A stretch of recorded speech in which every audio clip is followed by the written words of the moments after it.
Friends केमन आछो तोमरा सबाई। आमी शर्मी आमार नतून आरो एकटा भिडियोते तोमादेरके वेलकाम जानाच्छि।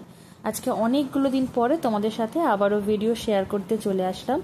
एक्चुअली भिडियोटा किन्तु अनेकगुलो दिन आगेर, देखेई बुझते पारछो এই ভিডিওটা রথের দিনের। एक्चुअली ওই টাইমে আমি গিয়েছিলাম শিহাবকে এবং পিসিকে নিয়ে পলিক্লিনিকে। তো সেইখান থেকেই সামনে দেখছি একটা ভীষণ বড় রথ যাচ্ছে।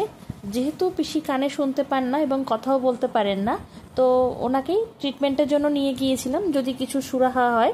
তো শিহাবও আগে কখনো রথ দেখেনি, সেই জন্য শিহাবকে নিয়ে একদম আমি রাস্তার সামনেই চলে এসেছি দেখাতে।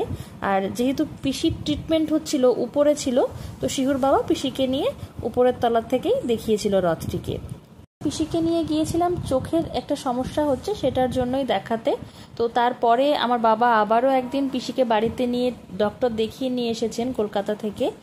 যদি ওনার কিছু মেশিন টিশিন দিলে যদি শুনতে পান, কিন্তু সেখান থেকেও সেরকম একটা নেগেটিভ কথাই এসেছে যে নার্ভগুলো একবারে ড্যামেজ হয়ে গেছে, সেক্ষেত্রে উনি একদমই শুনতে পাবেন না বা পাচ্ছেন তো নাই। তবুও আরও একবার দেখবো আমরা, চেষ্টা করে যে যদি ফিউচারে ওনাকে অন্য কোনো বেটার ট্রিটমেন্ট দেওয়া যায়, যদি কোনোভাবে কিছু শুনতে পান তাহলে আমার একটু সুবিধা হয়। বুঝতেই পারছো ছোট বাচ্চার সাথে এমন একজন পার্সনকে রেখে যাওয়া যে কিনা না কিছু শুনতে পায়, আর যেহেতু শুনতে পায় না সেই জন্য কিছু বলতেও পারে না, সেটা আমার পক্ষে খুবই অসুবিধা হয়ে যায়। তবুও কিছু করার তো নেই, কাউকে তো আর পাইনি ফাইনালি। তবু যে আমি পিসিকে পেয়েছি এটাই আমার কাছে একটা বিরাট বড় ব্যাপার। দেখো তোমাদের সাথে কথা বলতে বলতে ফাইনালি রথটা কিন্তু একদম আমার সামনে এসে হাজির।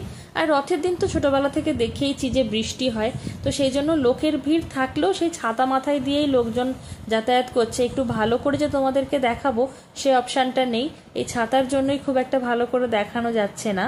আর আমার বাড়ির ওখানে ছোটবেলা থেকে বড় রথ দেখেছি, কিন্তু এত বড় রথ আমি কবে যে লাস্ট দেখেছি ঠিক সেটা ভালো মনে পড়ছে না। এই রথটা কিন্তু বেশ বড় ছিল। ইনফ্যাক্ট আমি যেখানে থাকি এখানে যে কোনো অনুষ্ঠানে কিন্তু বেশ বড় করেই হয়, বেশ অন্যরকম স্টাইলে হয়। এই যে রাস্তাটা ঝাড় দিতে দিতে রথটা নিয়ে যাচ্ছে, এই প্রসেসটা কিন্তু ছোটবেলা থেকে আমি আমাদের ওখানে অতটা খেয়াল করিনি। তো এটা কিন্তু আমার বেশ ভালো লাগলো, বলতে পারো একটু অন্যরকম লাগলো।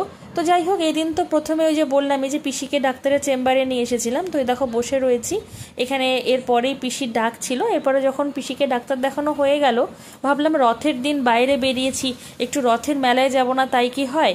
আর অন্যদিকে শিহাবকে নিয়ে আমি যে দুশ্চিন্তার মধ্যে আছি কি আর বলবো। অ্যাকচুয়ালি তোমরা তো জানোই যে শিহাবের যে পেটের ইস্যুটা হচ্ছিল, ওই ইস্যুটা কিন্তু এখনও ঠিক হয়নি। মানে প্রায় 3 মাস হয়ে গেল, ওই পটি থেকে মিউকাসটা কিন্তু ওর এখনও আসছে। সেই জন্যই বিশেষ করে আরও ভিডিও টিডিও শ্যুট করার বা তোমাদের সাথে শেয়ার করার মন মানসিকতা থাকে না। তবুও যখন যেটুকু পেরেছি, যদি কখনো ইচ্ছে হয়েছে শ্যুট করে রেখেছি, তো সেটাই তোমাদের সাথে ধীরে ধীরে শেয়ার করার চেষ্টা করি। এই দেখো এবার পিসিকে ডক্টর দেখিয়ে নিয়ে একটু রথের মেলা যেদিকে বসে সেদিকে যখন এগিয়ে আসছি, রাস্তাতে দেখছি ছোট বাচ্চারা মাথায় বৃষ্টি নিয়েই দেখছি বেরিয়ে পড়েছে রথ নিয়ে। যাই হোক, শিহাবের তো খুব মজা লেগেছে দেখতে। লাস্ট ইয়ারে শিহাব যখন রথ দেখেছিল ওর ঠিক অতটা খেয়াল পড়ে না, মানে অতটা মনে নেই ব্যাপারটা সম্পর্কে। এবছর কিন্তু বেশ এনজয় করেছে। তো যাই হোক, এখানে খানিকক্ষণ দাঁড়িয়েছিলাম বৃষ্টির জন্যই। আমাদের কাছে রেনকোট ছাতা সবই ছিল, কিন্তু যেহেতু গাড়ি নিয়ে গিয়েছিলাম সেই জন্য ছাতাটা খুলতে পারছিলাম না। আর ঠিক সবাই মিলে বেরিয়েছি, এই সময় আবার রেনকোট পরে গাড়ি চালাবো কীরকম একটা অড লাগে। সেই জন্য রাস্তাতে দাঁড়িয়েই খানিকক্ষণ যে কয়েকটা রথ যাচ্ছিল সেগুলোই দেখছিলাম। এই যে দেখো তোমাদেরকে যেমন বলছিলাম যে এখানে না রথের প্রসেসগুলো একটু অন্যরকম। আমি যেখানে থাকি দেখো কি সুন্দরভাবে প্রসেশন যাচ্ছে, সেখানে সবাই যেহেতু নাচ করছেন গান করছেন, পিসি কানে শুনতে না পেলে কি হবে, সবাইকে দেখে কিন্তু উনি বেশ এনজয় করছেন। আর শিহাবকে আনন্দ দেওয়ার জন্য উনি কিন্তু রীতিমতো একদম নাচতে শুরু করেছেন। সেটা দেখে আমারও ভালো লাগছে যে আমি যে একজন অবলা মানুষকে আমার সাথে নিয়ে এসে আনন্দ দিতে পারছি, এটাই কিন্তু আমার আরও একটা বড় প্রাপ্তি বলতে পারো। বৃষ্টিটা পুরোপুরি ছাড়া পর্যন্ত মোটামুটি ওই 10 থেকে 15 মিনিট আমি এখানে দাঁড়িয়েছিলাম। আর সেই 10 থেকে 15 মিনিটের মধ্যে প্রায় 3-4টে রথ কিন্তু আমরা দেখেছি, এবং সবকটি বেশ সুন্দরভাবে সাজানো এবং বিভিন্ন রকম স্টাইলের। কোনোটা দোতলা, কোনোটা 3তলা, কোনোটা বড় 3তলা। তো বেশ সুন্দর দেখে, খুব ভালো লেগেছে। আর দেখো শিহাব কি সুন্দর হা করে দেখছে আর গানগুলো শুনছে, নাচ করছে। আর ওরও মন হয়েছে যে ও নাকি রথ টানবে। তো আমরা বলেছি যে ঠিক আছে, কোনো চিন্তা নেই, তোমাকে রথ টানতে দেওয়া হবে। যাই হোক, এরপরে তো খানিকক্ষণ দাঁড়িয়ে থাকার পরে চলে গেলাম রথের মেলার দিকে। ছোটবেলা থেকেই রথের নাম শুনলেই কেমন যেন জিলাপি আর পাঁপড়ের মন করে ওঠে। সেই জন্য পিসিকে বললাম চলো মেলা থেকে গিয়ে না হয়তো প্রথমে জিলাপি আর পাঁপড়ই খাবো। একবার তো ভেবেছিলাম ক্যামেরাটা অন করব না, কিন্তু রাস্তা দিয়ে আমি এগোতেই পারছি না রথের ভিড়ের জন্য। ছোট ছোট বাচ্চাদের এত সুন্দর করে সাজানো রথগুলো দেখে আমার ছোটবেলার আমার নিজের রথ সাজানোর কথা, এদের মতনই আমিও রথ নিয়ে রাস্তায় বেরোতাম, সে সমস্ত কথা আমার মনে পড়ছিল। দেখো বলতে বলতে চলে এসেছি রথের মেলা যেখানে বসে সেই জায়গাতে। তো এসে দেখছি সেখানে একটা কিছু অনুষ্ঠান হচ্ছে, সেই জন্য তখনও ওখানে রথের মেলা বসে পারিনি। আরও একটা জায়গা আছে যেখানে রথের বড় করে মেলা বসে। তাছাড়াও আমি যেখানে থাকি সেখানে বেশ কয়েকটা জায়গা আছে যেখানে বড় বড় মেলা বসে। তো ভাবলাম যে আমার নিয়ারেস্টে যেখানটায় মেলা বসে চলো সেখানেই যাওয়া যাক। তো দেখো যেতে যেতে আরও কত সুন্দর সুন্দর রথগুলো যাচ্ছিল। আসলে আমি যেখানে থাকি এখানে তো কার্তিক লড়াই খুব বিখ্যাত, তোমরা তো জানোই। আমি বিভিন্ন সময়ে বিভিন্ন বছরে তোমাদেরকে সে সমস্ত ভিডিও শেয়ার করেছিলাম। এখানে রথও যে এত পপুলার এটা আমার জানা ছিল না। তো দেখো এবার একটা এত বড় রথ এসেছে, এটাকে দোতলা না তিনতলা রথ বলবো বুঝতে পারছি না। সাথে আবার একটা নয়, একসাথে দুটো রথ যাচ্ছে।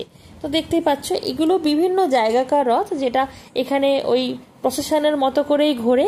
এবার দেখো দুটো নয়, আমি দেখছি পরপর তিনটে যাচ্ছে এবং সবাই কিন্তু সেম দড়ি দিয়েই বাঁধা রয়েছে। মানে সেম কোনো মন্দিরেরই হয়তো রথ হবে, আমি না জেনে বলাটা ঠিক হবে না, সেই জন্য আমি মোটামুটি আমি যেটা বুঝেছি সেটাই বলছি। আসলটা হয়তো অন্যও হতে পারে, তিনটে আলাদা রথও হতে পারে। তো দেখো এবার আর এগোনোর উপায় নেই, এখানে প্রচুর পুলিশ টুলিশ রয়েছে, তারা ভিড়টাকে সামাল দিচ্ছেন। যাই হোক কোনোভাবে ধীরে ধীরে এগিয়ে এসেছি যেখানে মেলা বসে সেই জায়গায়। তবু এখনো ঢুকতে পারিনি, আরো বেশ খানিকটা এগিয়ে। কিন্তু ইতিমধ্যে দেখছি আকাশ আবারও ঘন কালো হয়ে আসছে। তো আমি ভাবলাম যে এবার তো আবারও ঝমঝম করে বৃষ্টি নামবে, চলো এর থেকে আর বেশি দূরে এগোবো না। এখানেই যে মেলা বসেছে চলো সেখান থেকেই না হয়তো জিলাপি পাঁপড়টা কিনে খাওয়া যাক। আর যেহেতু শিহাবকে ঠিকঠাক ভাবে দিতে পারছি না, মানে ওর খাবারের এত রেস্ট্রিকশন রয়েছে, এবার ওর সামনে আমরা কিভাবে খাই বা ওর সামনে আমাদের খাওয়ার ইচ্ছাটাই তো আসছে না, এটা হচ্ছে সব থেকে বড় কথা। তবুও শিহাব বলল যে না ঠিক আছে আমি অল্প খাবো। আমিও ভাবলাম যে পিসিও এসেছে আমাদের সাথে, যদি ওনাকে না দেওয়া হয় ব্যাপারটা কেমন দেখায়। তো সেই জন্য দেখো এখান থেকে মাত্র 3টে পাপড়ি নেওয়া হয়েছিল, তার থেকেই শিহাবকে অল্প একটু দেবো এটাই মন করেছিলাম। তো দেখো এখান থেকে নিয়ে নিচ্ছে, আর পাঁপড়গুলো এত টেস্টি ছিল কেনার পরে মনে হচ্ছিল যে আরো 3টে নিলে হয়তো ভালো হতো। দেখো শিহাব ভালো ছেলের মতো চুপ করে এখানে দাঁড়িয়ে আছে। পাঁপড় এনে শিহুর বাবা প্রথমেই পিসিকে এগিয়ে দিচ্ছে।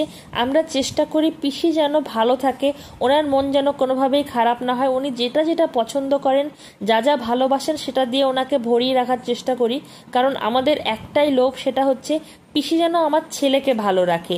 কারণ পিসি ভালো থাকলেই ছেলে ভালো থাকবে, আর ছেলে ভালো থাকলেই আমরা ভালো থাকবো। আর আমাদের বাড়িতে পিসি এখন একজন পুরো গার্জিয়ানের মতো হয়ে গেছেন। উনি শুনতে না পারুক, কথা বলতে না পারুক, আমরা চেষ্টা করি ওনার মনটা ভালো রাখার, এবং উনিও চেষ্টা করে যেন আমরা কোনোভাবে ভালো থাকি সেটা করার। তো যাই হোক এখন পুরোই আমাদের একদম ফ্যামিলি মেম্বার্সের মতোই উনি হয়ে গেছেন। কমিউনিকেশন এরর তো হয়ই, আমি এক কথা হয়তো 1000বার বললেও পিসি বুঝতে পারে না।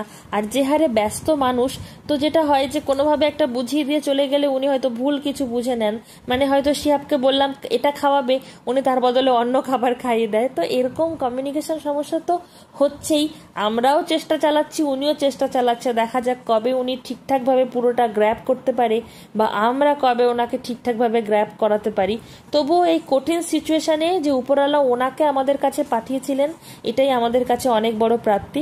এই দেখো বলতে বলতে আবারও বৃষ্টি স্টার্ট হয়ে গেছে, আর সামনে দিয়ে তো রথ যাওয়ার শেষ নেই। মানে অলরেডি তোমাদের সঙ্গে ভিডিওতে দেখানো হয়ে গেল প্রায় 50টার কাছাকাছি রথ, কিন্তু আমি এখান থেকে তোমাদেরকে দেখিয়ে দিয়েছি। আর দাঁড়িয়ে থাকতে ভালো লাগছিল না, এবার মন হচ্ছিল যে কখন বৃষ্টিটা কমবে সোজা বাড়ি যাব। কারণ এমন একটা অদ্ভুত রকম বৃষ্টি স্টার্ট হয়েছিল, বুঝতেই পারছিলাম যে এই বৃষ্টিটা থামার নয়। আর আমার ক্যামেরাতে আকাশটাকে অল্প একটু দেখা গেল, দেখতেই পেয়েছো আকাশটা কিরকম কালো অন্ধকার হয়ে গেছে। তো পরে ভাবলাম যে চলো রেনকোটটা অন্তত শিহাবকে পরাই। তারপর আমরা ভিজতে ভিজতে সেদিন বাড়িতে ব্যাক করেছিলাম। আর এটা তার পরে একটা সানডেতে শুট করা ভিডিও। এদিন আমরা সকালবেলাতে পিসিকে নিয়ে পৌঁছে গেছি চার্চে। এর পিছনে একটা কারণ রয়েছে, পিসি কিন্তু বাই রিলিজিয়ান একজন খ্রিস্টান পার্সন, তো সেই কারণে ওনাকে প্রেয়ার করানোর জন্য আমরা চার্চে নিয়ে গেছি।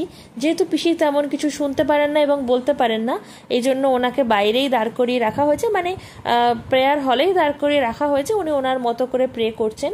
আর এখানে দেখো শিহুর বাবা অন্য একটা ছোট্ট বেবিকে কোলে নিয়ে দাঁড়িয়ে আছে, আর শিহাব তো অ্যাজ ইউজুয়াল দুষ্টুমি করছে, আর আমি তোমাদের জন্য ভিডিও শ্যুট করছি। তো এরকম অনেকগুলো দিনের ভিডিও তোমাদের সাথে আজকে শেয়ার করলাম। এটা একদিনের বিকালকার ভিডিও। সেদিন শিহাবকে নিয়ে পিসিকে নিয়ে আমরা বেরিয়েছিলাম আমাদের এখানের পার্কে। তো মোটামুটি চেষ্টা করি পিসিকে নিয়ে প্রায় মাঝে মাঝেই বেরোনোর, আমাদের যেদিন যেদিন পড়ানো থাকে তা বাদ দিয়ে অন্য দিনগুলোতে। তো এরকমভাবে আমাদের দিনকাল চলছে। অনেকগুলো দিন তোমাদের সাথে ভিডিও শেয়ার করা হয়নি, আজকে একসাথে অনেকগুলো ভিডিও শেয়ার করে নিলাম। পুরো ভিডিওটি দেখতে তোমাদের কেমন লাগলো জানাতে ভুলো না। যদি ভিডিওটি ভালো লাগে তাহলে ভিডিওটিকে লাইক, কমেন্ট, শেয়ার, এবং যদি তোমরা আমার ইউটিউব চ্যানেল থেকে দেখে থাকো তাহলে চ্যানেলটিকে সাবস্ক্রাইব করতে ভুলবে না। আর যদি ফেসবুক থেকে দেখে থাকো তাহলে ফেসবুকে আমাকে ফলো করতেও ভুলবে না। দেখা হচ্ছে নতুন কোনো ভিডিও নিয়ে খুব শীঘ্রই। ততক্ষণ যদি তোমরা সবাই ভালো থেকো, আমাদের জন্য প্রে করো। Take care and bye by.